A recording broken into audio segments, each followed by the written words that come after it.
I'm really excited to have Howard Watson with me today, and he's going to tell us a little bit about his life and how Jesus has been good to him. Or has Jesus been good to you, Howard? Yes, he sure has. You know, my story starts back when I was 10 years old. Okay. We lived in East Fort Worth, and there were 4 children. I have 3 sisters. And my dad, my dad was a hell raiser. Okay. He was a troublemaker. And when I was 10 years old, I can remember something changed because almost every Friday and Saturday night, there was a big party at the house, playing poker, whatever. And then all that stopped. And like a short time later, we started going to this East Berry Street Baptist Church. Okay. And I like church. I still like church. Yeah. I really liked it then. And my dad became a deacon in the Baptist church. He was saved under the Billy Graham ministries. So he really met the Lord there and things Yes. changed. Wow, that's amazing. Changed night and day. Wow. So much. Neighbors would come down and ask my mother when my dad was gone, did your husband move out? What happened? She said, no, he got saved. Wow. So he stopped all his bad shenanigans, started going to church. We went to church Sunday morning, Sunday night.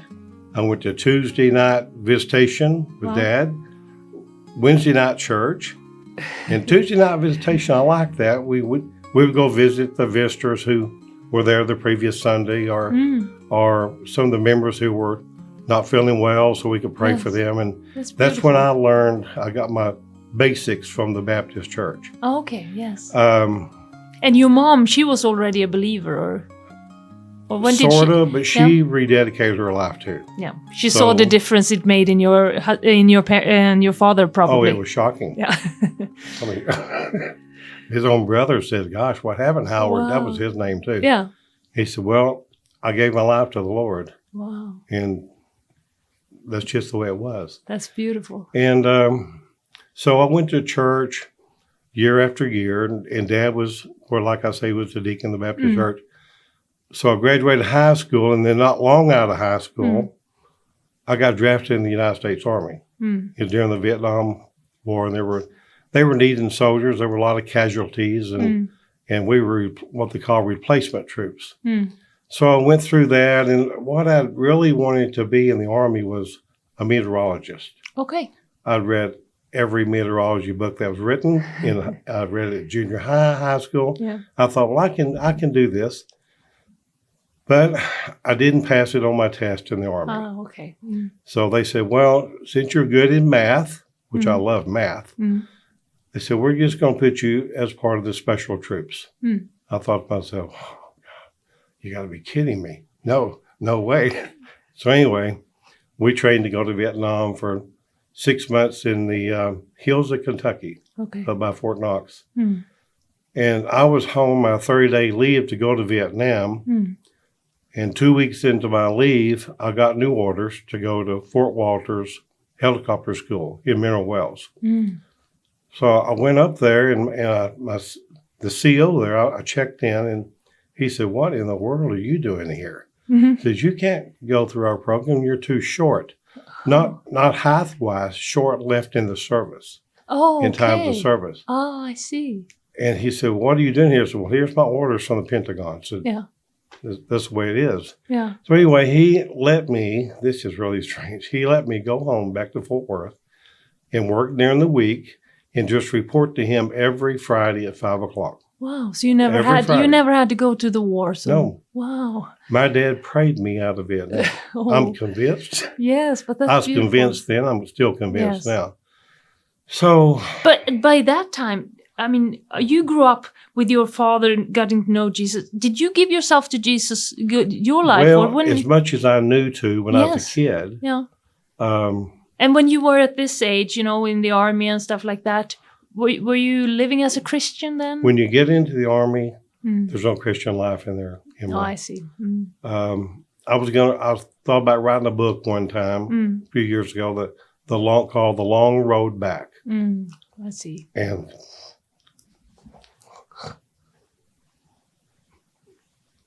it's definitely a long road back. Yes. I didn't follow Jesus in my 20s, No. half of my 30s. Didn't even think about the Lord. No. Even though I was raised in the Baptist church, I didn't care. No. I was having too much fun. I was building houses. I was a builder. Yeah.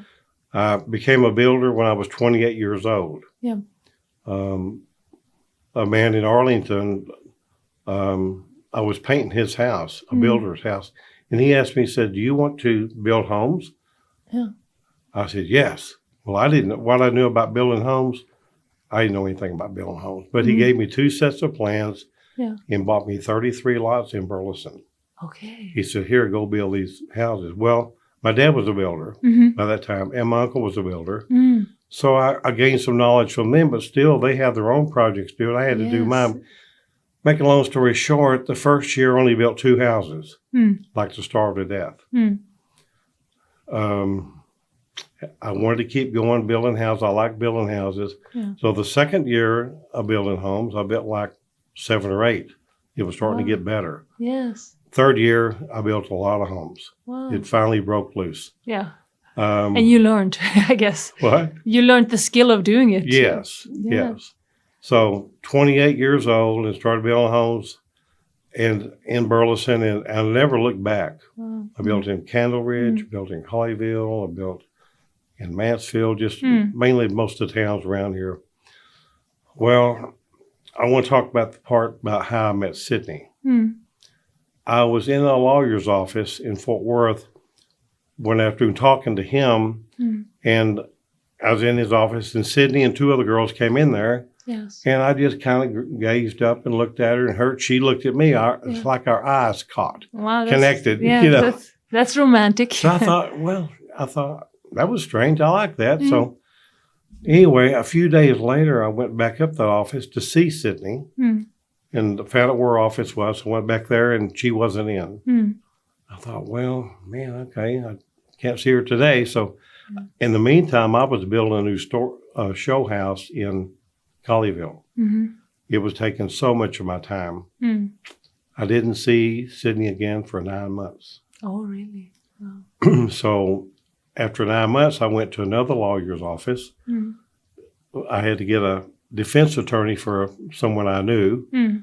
And she was sitting there as the secretary. Oh, wow. I mean, just like a one-person secretary. So I got to talk to her for a while. Wow. And we hit it off pretty good. I walked over her desk, and she had scriptures all over the wall. All over. Wow. I still laugh today about that. Anyway, I thought, well, that's pretty good. I like that. Because like a month before, I walked through my living room in Bedford. I was living in Bedford, and I just said, "Lord, I'd like to have a Christian wife." That's all I said. And were you back with the Lord then? No. No, but you still wanted a Christian wife. Yes. You still talked to the Lord. I had plenty of the bad ones, you know. Oh, yeah. I thought, well, anyway, I did say that, and it's pretty good when I said that, because the Lord answered that prayer. I'll tell you beautiful. Yeah. About 6 months before I came back to the Lord, I was in Las Vegas, and I've been playing blackjack all night, gambling. Okay. And I'd had a great night. I mean, I'd won like $9,000 playing blackjack. That's pretty good out in Las Vegas. So anyway, I got through about 2 a.m. and went back to the hotel, because I was out there on a builder's trip. A lot of builders had gone out there on a sponsored trip. Okay. So I went in there about 3 o'clock in the morning, and I wanted to get some breakfast. Yeah. So I was sitting down, fixing to have breakfast. I was playing Keno. Keno is a numbers game that you can play while you're sitting there eating. Okay. Anything to gamble, right? Okay. So out of my mouth came these words, I must be about my Father's business. Oh. In the middle of the night, playing Keno, eating breakfast. 3 o'clock in the morning. Oh, wow. I thought, gosh, I haven't thought about the Lord. I haven't thought about anything like that. Oh. So about 6 months later, I was started dating Sydney. I'll back up a little bit. Yeah. Bird season here in Texas opens September 1st. Okay. So I was going hunting, bird hunting with my friends, and on the way back, I thought, I'm going to call Sydney and ask her out for a date. Get brave. Yes. So I called her up and not expecting her to say yes at all. Because she knew I was not a Christian. Yes. I mean, I didn't figure she was going to do any missionary dating, No. So she said yes. Wow. I said, okay. So I guess that was maybe a Friday or Saturday. I asked her, but the next Tuesday we had our first date. So I picked her up and saw her daughter, Amy. Yeah. She was just a child. She was just 13. Because Sydney had told me, she said, well, I have a child I want to tell you. I said, that's fine. It doesn't bother me that you have a child. So we went out and we had a good time on our first date. Yes. Took her back home and kissed her on the forehead and said goodbye. I'll see you. So the next day I didn't get a chance to call her. I was real busy on that show house. I was having appointments all day and making sure all this was put in correctly. Because it's a big deal in Colleyville to have a home show. So I called her the next day and asked her out again, and we went out again, and we had a great time. We went to dinner, and I said, why don't we just go bowling? She said, okay, I'll go bowling with you. Yeah. So I said, we got the bowling. I said, I'm going to give you a chance. I'm going to give you a 15-pin advantage. Okay. I'll give you 15 pins. Little did I know, she'd been in a bowling league, and she had a 200 patch at home she never said anything about. Wow, okay. But anyway, needs to say she smeared me. Oh, yeah. I mean, the girl throws she throws the ball right down the center almost every single time. Anyway, that was a fun night. Didn't get in till 1 o'clock. Took her home. That had to be a Friday night date because I can't imagine her being out that late going to work. No. Anyway, we had a good time, and I thought she was going to Bethel Temple Assembly of God Church over in East Fort Worth.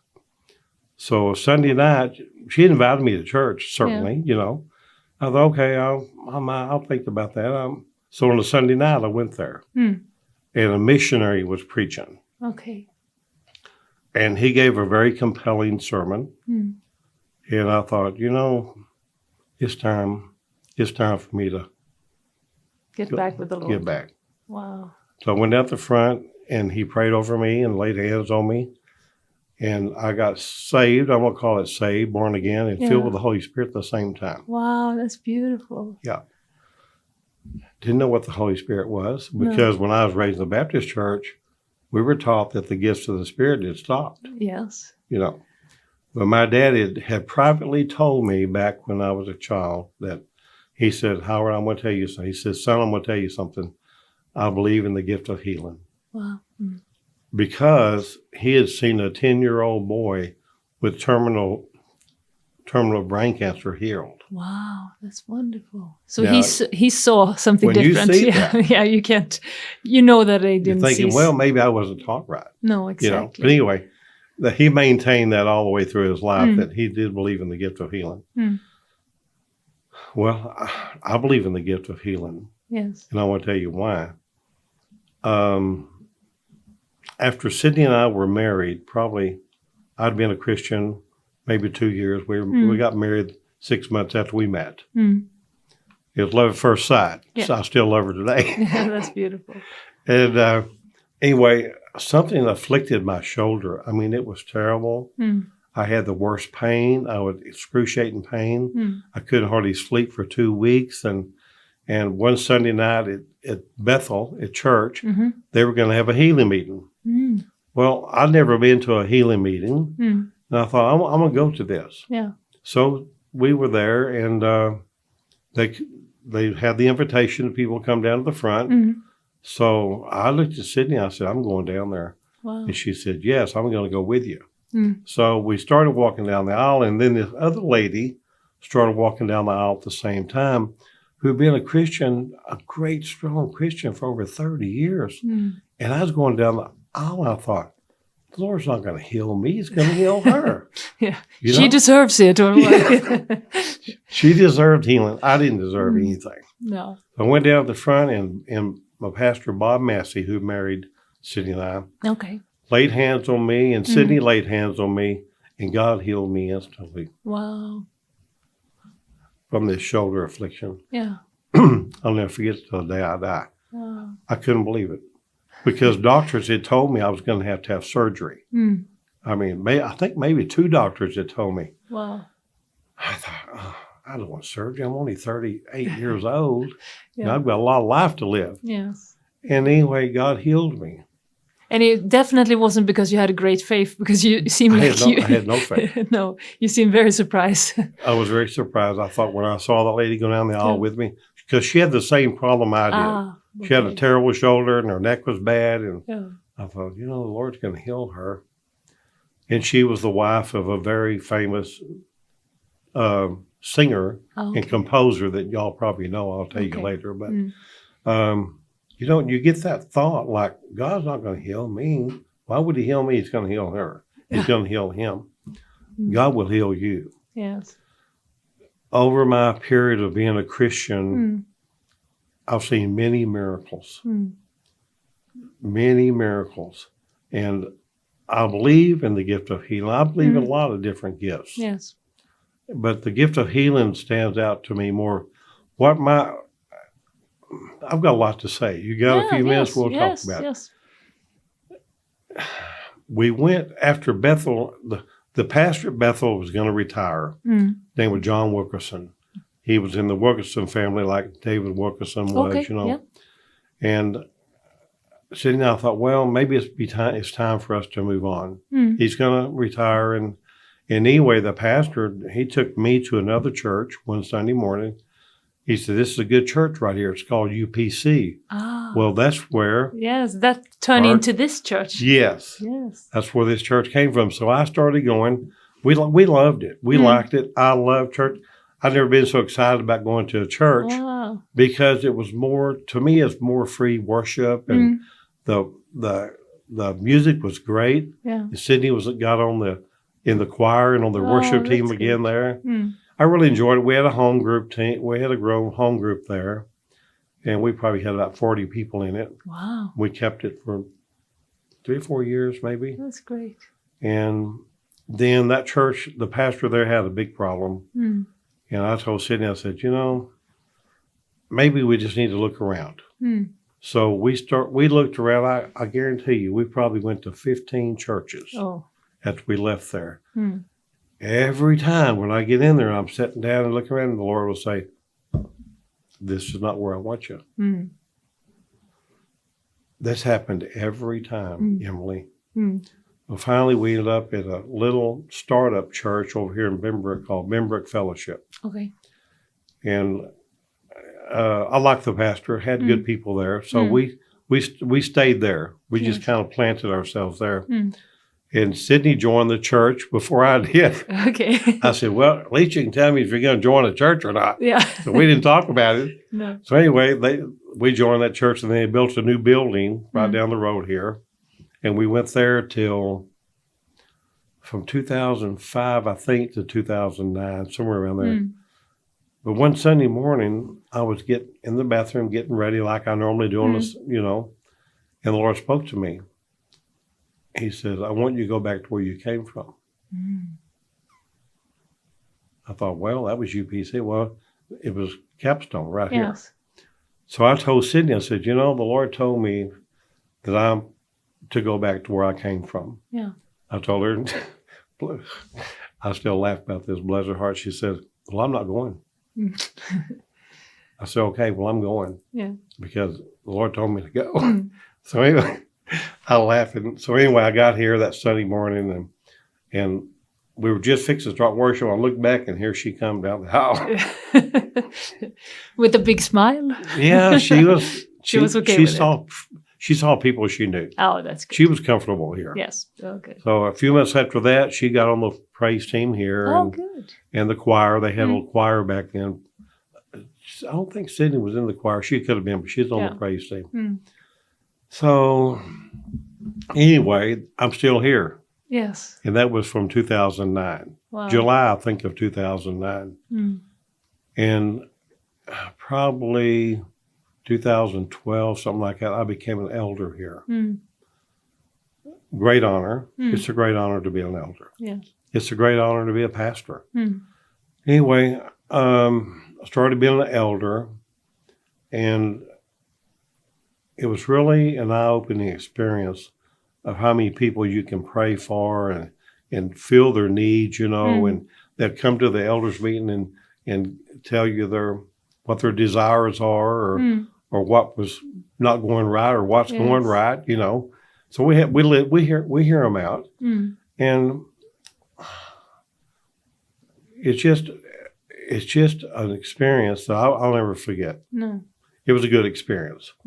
So in about 2017, I felt like the Lord was leading me to rotate out. People don't realize they need to pray for their elders. Yes. And the pastors. There's a lot of spiritual warfare comes along with that. You're an overseer of a church. That's a big responsibility. Yes. And I take it very seriously. Took it very seriously. I still take everything seriously. But the Lord really used me when I was an elder. I'd pray for people down at the front when Parky would call for an altar call, and I'd be in front of them, and I'd pray for them, lay hands on them, and ask them what their need is. What would you like Jesus to do for you? Yes. And they would tell me this. I'll never forget. This one man was down there, and he said, I want you to pray for me and anoint me with oil. And I said, okay. He said, I've got stage 4 cancer. My heart sank. Didn't have a lot of faith for that. No. Stage 4 is like, you're not going to get well. Yes. Like you're not going to get well. So anyway, I did. I prayed for him, laid hands on him, and prayed for him, and cursed that cancer, and forgot about it. I went on down the road. Like 3 years later, he comes back to Capstone on a Sunday morning. And after service, he walks down the aisle to talk to me. He said, you remember who I am? I said, no, I don't know you. He says, you prayed for me, laid hands on me. I had stage 4 cancer, and God healed me. That's beautiful. That's beautiful. Oh, that's so beautiful. Isn't that awesome? Jesus can do anything. And I forgot all about it. Yes. But he walked down the aisle with his young son, 20-year-old son. So I just want to come back and thank you. Wow. Jesus can do anything. Jesus is amazing. It kind of reminded me when Jesus healed, was it the lepers? The lepers, and only one came back to thank him. Yes. And Jesus said, where's the other 9? Yeah. The guy came all the way back to thank me. Oh. He never went to Capstone. I guess he was visited that day or whatever. I don't know. No. I've never seen him again. But anyway, I've seen so many miracles of healing like that. And I give it to my dad that he put that in my spirit when I was a kid to believe in healing.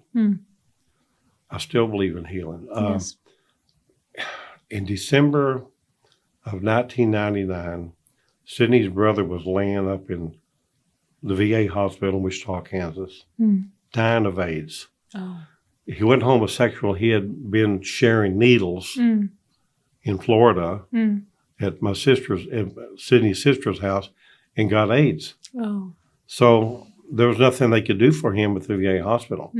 So I heard the Lord speak to me. He said, I want you to go to Wichita, to the VA hospital, and anoint Brad, that was his name, with oil, and pray over him. So I told Sydney, I said, the Lord told me, he said, go all the way to Wichita. It was like getting close to Christmas. Wow. It's like the time it was not a good time here, So anyway, we went up there. I'll never forget this. I went in. I didn't have any olive oil with me. So I stopped at 7-Eleven there to get some olive oil, and they didn't have any. So I was fixing to get a little bottle of vegetable oil. The Lord spoke to me again and said, I didn't tell you. I didn't tell you vegetable oil. I want you to get olive oil. So I went, I told Sid, I went back out the car. I said, well, they didn't have any. So I went to Walgreens, finally found some. She stayed with her mother at her mother's house.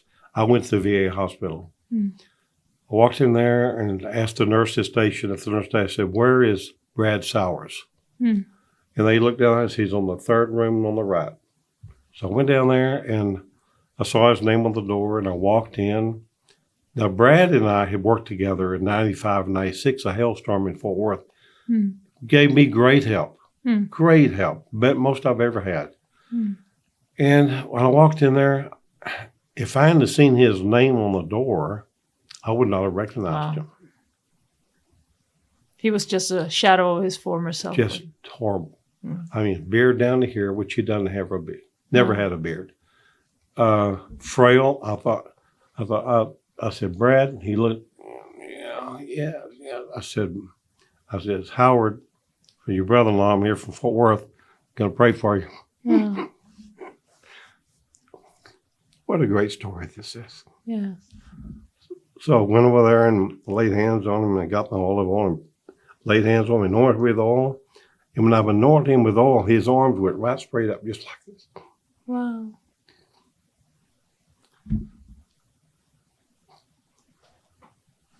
Two weeks later, he walked out of that hospital. Wow. Healed. Wow. Healed from AIDS. Wow, I know amazing. people are not going to believe this, but whoever sees this, but that's a fact. Wow. The nurses said he was the miracle patient. Every other patient in that hospital that had AIDS died, except for Brad, except for him. He walked out.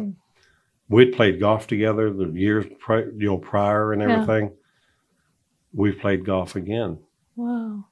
And I'll never forget God touching him and healing him. It still amazes me today. Wow. But you got to be obedient. If the Lord tells you to go do something, you got to go do it. And I'm going to tell people right now that's watching this, be obedient to the voice of the Lord. Yes. Because always for everyone's good. Yes. You know. And had another healing. There was another lady, I won't mention her, but laid hands on her and she had AFib. And the Lord healed her from AFib. Wow. And a good friend of mine, I anointed him with oil one Sunday morning, and the Lord touched him and healed him of a heart affliction. Yes. And I'm just saying, God's still working. He's still working. Because every person that was healed had something to do coming up for the Lord. Yes. You know. Jesus is not just healing us to continue to sit and watch TV.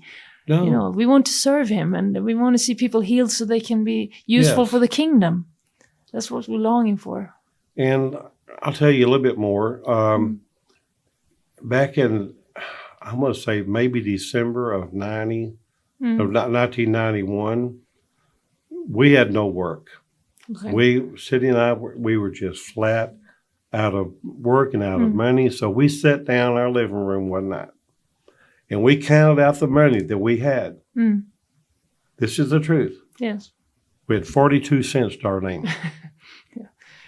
42 cents. Well, that won't even buy you, that won't buy you anything. No. So we started praying and we prayed. And then in January of 1992, the Lord spoke to me. He said, "You're going to be in the roofing business." I thought, I'm not going to be in the roofing business. I'm a builder. Yeah. You got to watch pride. Oh, yeah. Got to watch it. So builder is better than roofer. Oh, yeah. In my mind, it is. Yes, I was a builder. Yeah. I wasn't a roofer. No, of course. I'm sorry. So anyway, I went there, so Sydney, I laughed. I honestly laughed. I was like Sarah when the angel said, "You're going to have a baby next year." Well, I laughed. And Sydney didn't laugh. She just kind of listened to me. So a couple of weeks later, we got a little bit of work in, enough to just maintain you, you know, just to pay your rent and buy some gas and food or whatever. And then the Lord spoke to me again later in January. He said, "You're going to be in the roofing business." This time, I paid attention. Yeah. I thought, okay, I'm going to be a roofer. I'm going to be in the business. So I kept that in my heart and in my mind from January. So in March of 92, there was a big hailstorm in Kansas City.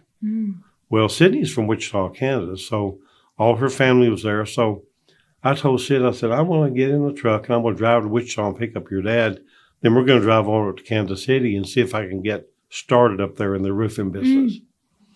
So I did that. We picked him up in Wichita, drove to Kansas City, and got off this exit by Olathe, Kansas. And sure enough, we got off the exit and there was a big sign right there that said State Farm Storm Office. I thought, man, this is good. This is going to work. So I went in there and talked to the adjusters. I said, oh yeah, you can go with it. You can go with us, and we'll get you some work. They didn't even know me. No. And why an adjuster would say that is beyond me. Yeah.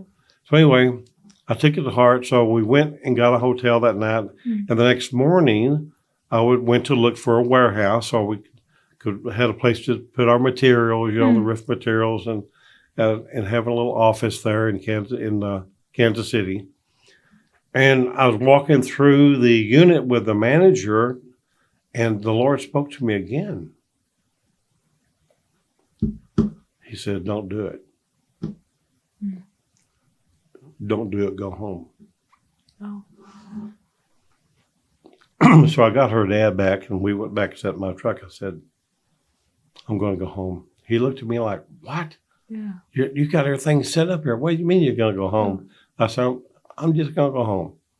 So driving back to Wichita from Kansas City, the Lord spoke to me again. He says, you're going to have your own hailstorm. So I listened to what the Lord said. That was in late March. So April 28th, Cindy and I were playing in a golf tournament, a Bethel Temple Church, Assembly of God golf tournament. It's ordained, right? So we went to play golf, and I felt the wind was really strange that day. It's like a warm breeze would blow, and then it'd cool off, be like a cool breeze, like it was mixing. That night we had a huge hailstorm. Oh. Huge. That year, Sydney and I ended up replacing roofs on 200 houses. Oh, wow. So that was business for you. We caught up on our bills. Oh, that's well. beautiful. Anyway, I'm just saying, I could have started in Kansas City, but it wouldn't have been God's will. No. I would have gotten work there. But look how much easier it was having it on my own hometown. Yes, of course. And also sometimes we have to listen when God says, go home. It doesn't make sense, but you did, and you responded to that. And then he gave you some more information. Yes. But he wants us to trust him. Yes. And to go and to listen and obey even when we don't understand. And that's beautiful. If I would say anything to the people that are listening to this interview, trust God. Yes. Yes. He will make a way where there is no way. Yeah. He's trustworthy, isn't he? Yeah. Because we were down to 42 cents. Yeah. We didn't have any other place to go but up. I mean, you think about it. That's true. I mean, we told each other, we're not getting lower than this. No. But sometimes the Lord has to, I hate to use this word, break you. No, but he has to break that pride off yes. of you. I was a prideful person. Yeah. God hates pride. Yeah. So how much better can he get your attention if he takes all your bill jobs away? I don't have any bill jobs. No. I don't have any remodeling jobs. It's amazing that another miracle was when we were in that predicament in Bedford. I told Sydney, I said, well, I'm going to go to the printer tomorrow. This was after we discovered we had 42 cents to our name. And print up some painting brochures. Because when I got out of the Army, we were in recession here in Texas, and there wasn't hardly any work, so I started painting houses with my brother-in-law in 71. And we painted houses until I started building when I was 28. So I knew about painting, knew how to paint. I told her, I said, well, maybe let's just walk down the street tomorrow. Take our painting brochure. So Sydney walked down one side of the street and I walked down the other. And we were passing out brochures to the neighbors. Just walking down the street. Wanted a paint job. I mean, I was desperate for some kind of money. Well, what came out of that was another miracle. I had a lady call me from down the street that got the brochure. She said, I don't need any painting done, but I'd like for you to build me a big room addition onto my current house. Wow. So I thought, oh, okay. Yes. Things are starting to look up, That's wonderful. So we ended up building that. And then a friend of hers happened to, be building a new house home in Colleyville. She already had the plans. And she told her about me. So lady called me and we met at our house there in Bedford. And Sydney and I looked at the plans. I said, let me bid this for you and I'll get back with you. And she was a nice woman, just nice person. So we bid. It took me 4 or 5 days to get the bids up. And I called her back. And I said, well, I've got my bid ready. Can you come meet with me? She said, sure. So she came over and we went over everything, every detail. And we got through and she looked at me and said, you're too high. She says, you're too high. I can't use you. So she rolled her plans up and she walked out. I was real dejected. Sydney, we were both dejected. We thought, man, we sure thought we were this was ours. Yes. 3 days later, that woman called me. She said, can I come over and talk to you and your wife? I said, sure, I'm home. I don't have a whole lot else to do. So she came over and she says, I'm praying about my house. She says, God wants you to build my house. Wow. That's amazing. That's a miracle. God has really been faithful to you. Mine was not the low bid, Emelie. No, it was a reasonable But she obeyed God too. Wow. She said, God wants you to build my house. That's beautiful. We built the house, turned out beautiful. Everything was great. Wow. It's just kind of, the Holy Spirit is something, it's like described in the Bible, like the wind blows. The Holy Spirit. Wherever he wants to. You never know when he's going to speak to you. No. You may be going down the road. You may be laying in your bed. You may be getting up drinking coffee, whatever. You got to be receptive. The Lord will speak to you. You got to get quiet. You got to get a place alone. It says many times in the Word where Jesus went up to a mountainside alone and prayed. Yes. You've got to get alone and pray. And not be so busy, fill every moment of your time with your screens or something. No, just distractions. Just turn off the TV. Yes. Put your phone down, whatever. Yes. I mean, I've had to learn that. Yeah. So I would just recommend everyone listening to this to trust God, believe in God, pray to God, and give him time to speak to you. Good. Yes. Just like a solemn assembly that it talks about in the book of Joel. Yes. Call a solemn assembly. Well, that's been great. God's been so good to Sydney and I. We've been up and down. We've been around. We've seen it all. But through it all, like Andre Crouch's song. Yes. Through it all. He's been faithful. You know that song? Yes. Isn't that a great song? It is a wonderful song. And it's true. He is faithful, Through it all. Through it all. I've learned to trust in Jesus. I've learned to trust in God. It doesn't come overnight. No. I wish it did. But I mean, it gets easier when you get some experiences of his faithfulness under your belt. It gets easier. It gets easier. Amen to that, girl. Yes. I would like to write a book still called The Long Road Back.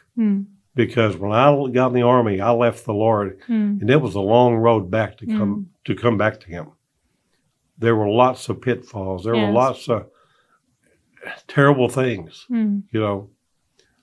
that I could have missed out on if I'd have kept following the Lord when I went in the Army. Yes. It was so hard. I mean, it was just training and the drill sergeants never called you by your name. No. It was always a bad name, and I just fell away. I didn't know. I mean, I'd come out up junior high, and part of high school, working in our big garden we had at home. I'd never fired a rifle in my life or a pistol or anything. So it was all so new to me. It's just 19 years old. You haven't learned a lot of life. No. You know, and what they taught me in the Army was really not a good life. No. You know. But I'm glad I'm a veteran. I'm happy I'm a veteran. Yes. I'm happy I went through what I did, and I would serve our country. Yes. I would do it. I did back then. I didn't go AWOL or try to escape the draft and go to Canada. No. You know, I had an obligation to fulfill. Yes. And I mean, even though it was tough and you walked away, Jesus didn't walk away from you. He did not. He kept his eyes on you and he waited for you, and eventually he made you come back. Eventually. Yes. It was a long road, Emelie. Yes. But I'm so glad you took that road, and that, I mean, after you came back, you've been faithful and you've been serving God in so many ways. Yes. And it's beautiful. You can't go back. No. You know, you can't put your hand to the plow and turn around and go back. No, that's true. But with the Lord, those words came out of my mouth in Las Vegas. I must be about my Father's business. Wow. That was the Holy Spirit speaking through me. I would not follow the Lord, Emelie. And still you prophesied. I don't know how that works. No. It just does. Yeah. It's the truthful thing I'm telling you. 6 months later, I was following the Lord again. That's beautiful. Oh, it's wonderful to hear this testimony about God's faithfulness. God's so faithful. Yes. And also about, him using you to be a blessing to so many other people. Thank you for sharing this. Yes, and I've inquired of the Lord a few times, what am I? I mean, I'm an ex-elder here. Yes. The Lord just said, it's funny, it said, you're a Spirit-filled Baptist. Okay. Yep. Okay. I'll take that. Yeah. There's a few around. That's wonderful. Thank you, Emelie. Thank you for having you, Spirit-filled Baptist here. Love you, brother. God bless you. God bless you.